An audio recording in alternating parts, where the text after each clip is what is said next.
ministres y 10 ministros prometieron esta mañana al so cargo como miembros del nuevo gobierno de España. Hay responsables nuevos en 2 carteres estratégicos Asturias. Jordi Hereu queda al frente de Industria y como ministro de Transportes encargado de rematar la variante, el exalcalde de Valladolid, Óscar Ponte.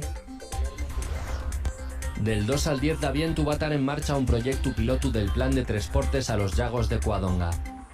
La afluencia máxima al paraje natural va a ser de 2.700 personas al día, lo que va a obligar a mercar los billetes antes.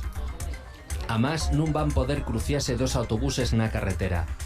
También va a empezar a funcionar un nuevo servicio llanzadera entre Cangues d'Onís y Covadonga. Un grupo de trabajadores de la limpieza en Fuelga cerráronse en la oficina de Correos d'Ubieu hasta media tarde. Lleven mes y medio de paro y más de 4 meses en sin cobrar. En Asturias son 64 personas las que integren el colectivo. Con esta acción quieren forzar una solución al conflicto. Los 2 hombres acusados de agredir a 4 personas na calle San José del Casco Antiguo d'Ubieu el pasado mes de abril encaren penes que suben 14 años de prisión para cada uno. La vista oral va a ser este miércoles.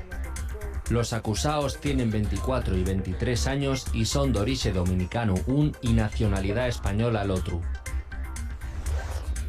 Investigadores afallaron que las imágenes de la capilla de Santa Cecilia del Vallín en Morcín no son ni Santa Cecilia ni Santo Xenia, tal que se venía pensando dende diva 4 siglos. Son Santa Perpetua y Santa Eufemia, lo que apunta a una relación con la Orde del Cister. Los vecinos garanticen que van a tener la fiesta a Santa Cecilia.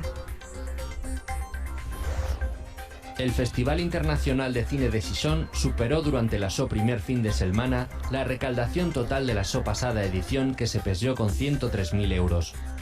Esta tarde se estrenó una producción rodada íntegramente en Xixón y con elenco a más local. Titulada Flores de Cemento, está centrada en los problemas del ocio nocturno.